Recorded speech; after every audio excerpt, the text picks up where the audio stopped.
अस्सलाम वालेकुम दोस्तों, कैसे हैं आप सब। दोस्तों, मैं इससे पहले भी कासिम भाई से रिलेटेड वीडियोस बना चुका हूँ। इस बार मैं उनसे मिलकर भी आया हूँ and I must say he really got a nice personality.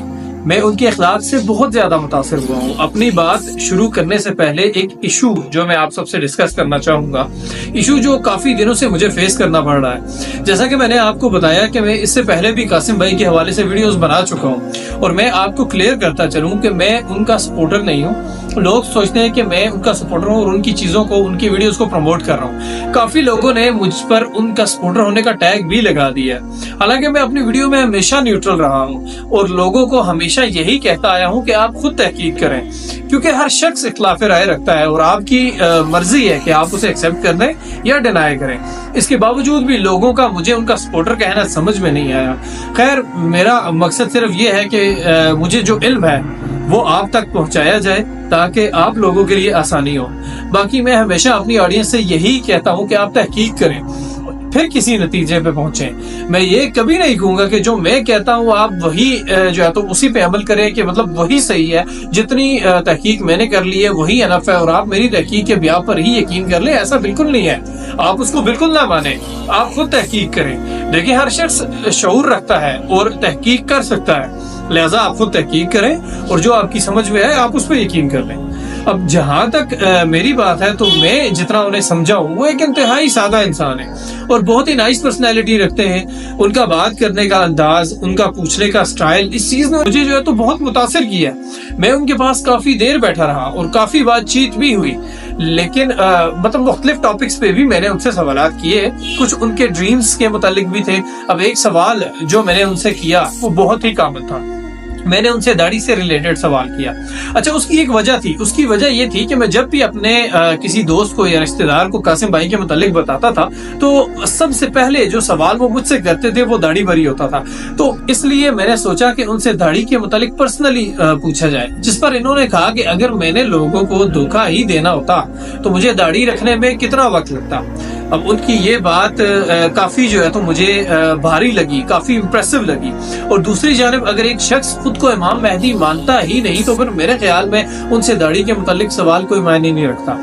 बाकी मैं अगर आपको अपने रिव्यूज बताऊं तो एक आम आदमी के हिसाब से वो निहायत अच्छे अखलाक के मालिक हैं, निहायत ही सादा हैं, बहुत मेहमान नवाज हैं। उनका हमसे मिलना और एक इज्जत देने का जो वे था वो इंतहाई मुतासिर कन था।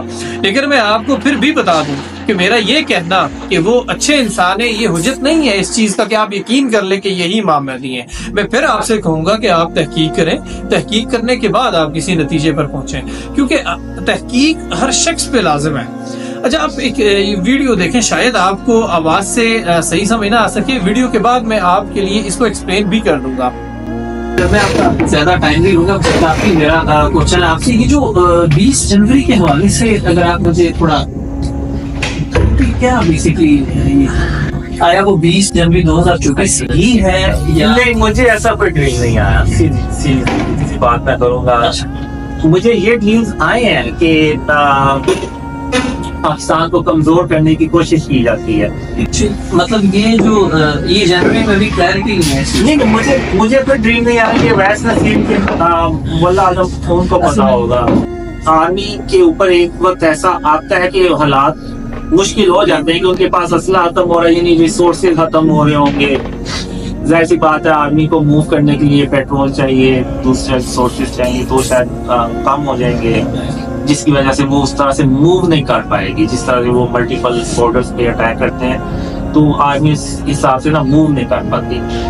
तो इस तरह के मुझे ड्रीम्स आए हैं, लेकिन इनकी एग्जैक्ट डेट क्या होगी, कब ये वाकयात होंगे, ये अल्लाह बेहतर जानता है। अब जो अवैस नसीर है ना, वो जो मुझे यहाँ तक पता चला उनके आसपास जो लोग हैं ना उनको ड्रीम्स आए हैं, तो उसकी बेस पे उन्होंने ना वो ये बातें की हैं। बाकी अल्लाह नोज बेस्ट।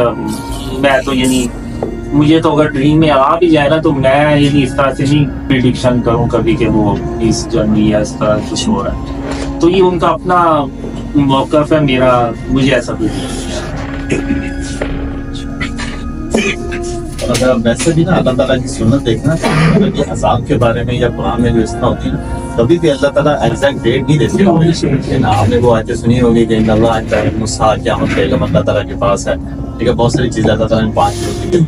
تو اللہ تعالیٰ کا یہ طریقہ ہی نہیں ہے کہ وہ عذاب کے بارے میں یا کسی چیز کے بارے میں ایگزیکٹ فگر دیتے کہ اس نے بچ کے اس نے. ویسے بھی علم غیب کے بارے میں تو بڑی پرومیننٹ سی حدیث بھی ہے کہ جس نے علم غیب پہ یقین کر لیا، آپ نے فرمایا اس نے میرے اوپر اترے ہوئے جو قرآن پاک کے ایک حرف کو رد کر دیا.